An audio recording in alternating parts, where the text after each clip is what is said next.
Manhwa. Oke, kali ini aku mau bukan untuk menjelaskan alur cerita suatu manhwa, tapi aku akan jelasin sejarah manhwa terbentuk dan berkembang di negara Tiongkok.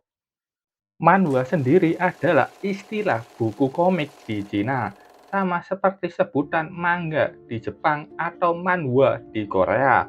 Manhwa juga populer di seluruh dunia saat ini. Pada abad 19, saat Tiongkok sedang menghadapi perubahan sosial dan politik yang signifikan, komik-komik bergambar yang dikenal sebagai manhwa ini mulai bermunculan. Saat itu belum untuk sebagai hiburan, tapi sebagai sarana untuk menyampaikan pesan-pesan politik dan sosial kepada masyarakat luas.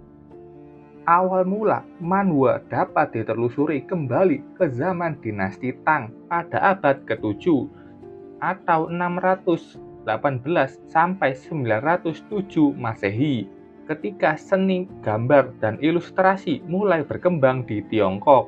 Pada waktu itu, cerita yang dipakai mengenai keagamaan atau cerita legenda zaman dulu. Sementara manhwa modern seperti yang kita baca sampai sekarang itu muncul pada tahun 1920-an. Pengenalan metode percetakan litografi yang berasal dari barat merupakan langkah penting dalam memperluas seni ini. Munculnya majalah dan surat kabar yang memuat komik juga menjadikan manhwa semakin populer. Pada tahun 1899, karya pertama yang digambar oleh seorang warga negara Tiongkok adalah The Situation in the Far East oleh Shi Shantai yang dicetak di Jepang. Pada tahun 1911, tokoh nasional Tiongkok bernama Sun Yat-sen menggunakan manhwa Hong Kong untuk mengedarkan propaganda anti-Qing saat mendirikan Republik Tiongkok. Beberapa manhwa yang mencerminkan perjuangan awal periode politik dan perang transisional adalah The True Record dan Renjian Pictorial.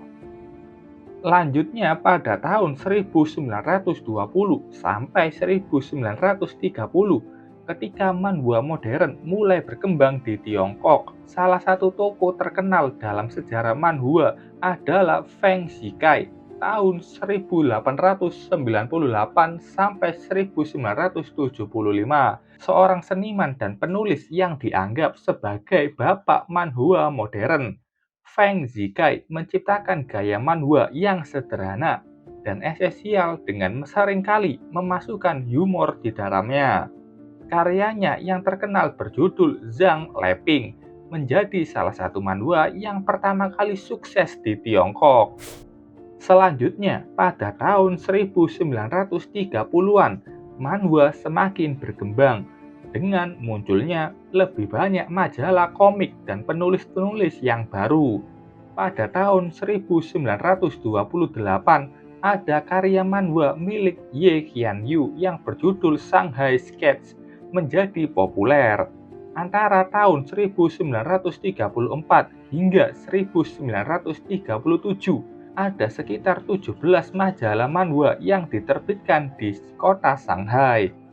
Format ini sekali lagi digunakan untuk kepentingan propaganda dengan pecahnya Perang Sino-Jepang kedua.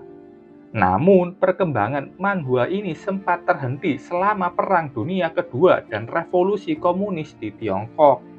Pada saat Jepang menduduki Hong Kong pada tahun 1941, semua kegiatan terkait manhwa telah berhenti. Dengan menyerahnya Jepang pada tahun 1945, kekacauan politik antara kaum nasionalis dan komunis Tiongkok terjadi. Salah satu manhwa yang kritis pada kondisi itu berjudul This is a Cartoon Era, karya Renjian Huahi, membuat catatan dari latar belakang politik pada zaman itu. Pada era 1950-an, manhwa kembali bangkit dengan adanya dukungan pemerintah yang melihat adanya potensi manhwa sebagai sarana propaganda. Pada masa ini, manhwa digunakan untuk menyebarkan ideologi komunis dan mendukung program-program pemerintah.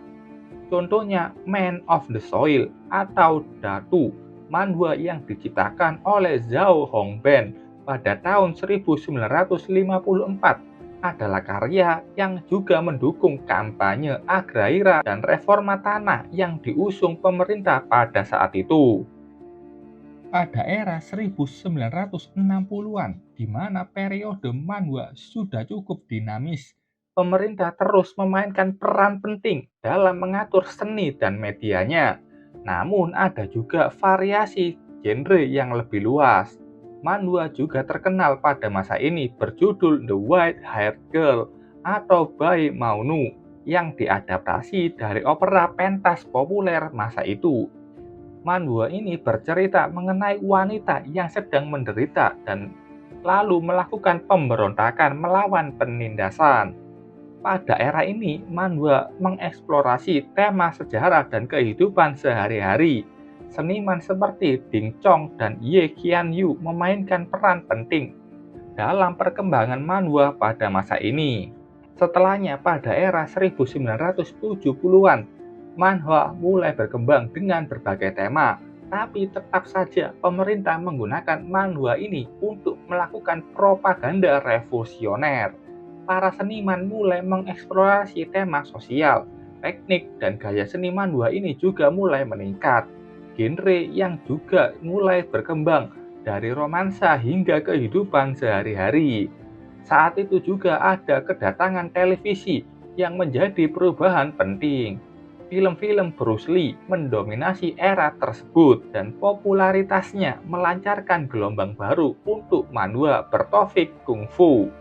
Adanya unsur kekerasan atau action membantu penjualan buku komik. Saat itu pemerintah Hong Kong pun ikut campur. Mereka mengeluarkan undang-undang penerbitan tak patuh pada tahun 1975. Dengan munculnya aturan ketat ini, kemajuan manhwa semakin tertekan. Manhwa berjudul Little Rascal adalah salah satu manhwa yang menyerap semua perubahan sosial yang terjadi. Selanjutnya pada tahun 1980-an, manhwa mengalami perubahan signifikan dengan munculnya pengaruh budaya pop dari barat. Gaya gambar dan tema cerita manhwa pun mulai beragam, tidak hanya terbatas pada politik dan ideologi, karena di era ini juga ada pembebasan kreativitas. Ada juga pengaruh dari manga Jepang. Seniman Tiongkok mulai mengadopsi elemen-elemen ini di dalam karya mereka. Hal ini juga dibarengi dengan peningkatan dalam produksi komik dan perilisan manhwa berseri. Manhwa menjadi lebih populer karena menciptakan karya lebih kekinian dan relevan pada zaman itu. Pengaruh media seperti televisi dan video game juga memainkan peran terhadap tren dan tema manhwa. Manhwa populer pada masa itu berjudul The Ravage of Time yang diciptakan oleh Chen Mo.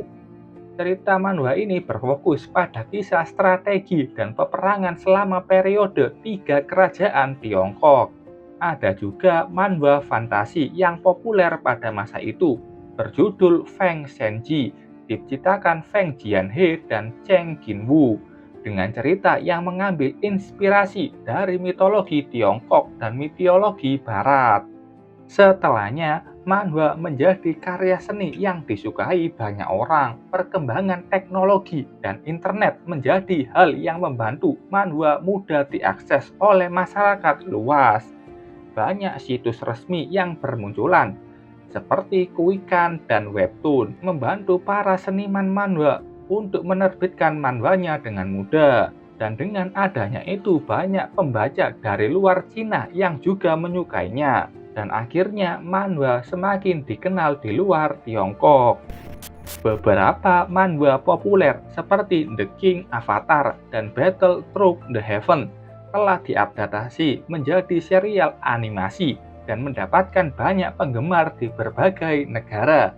Selain itu, pada tahun 2016 juga ada 2 manhwa yang telah diadaptasi menjadi serial anime televisi, Keduanya berjudul Yiren Yixia dan Soul Buster.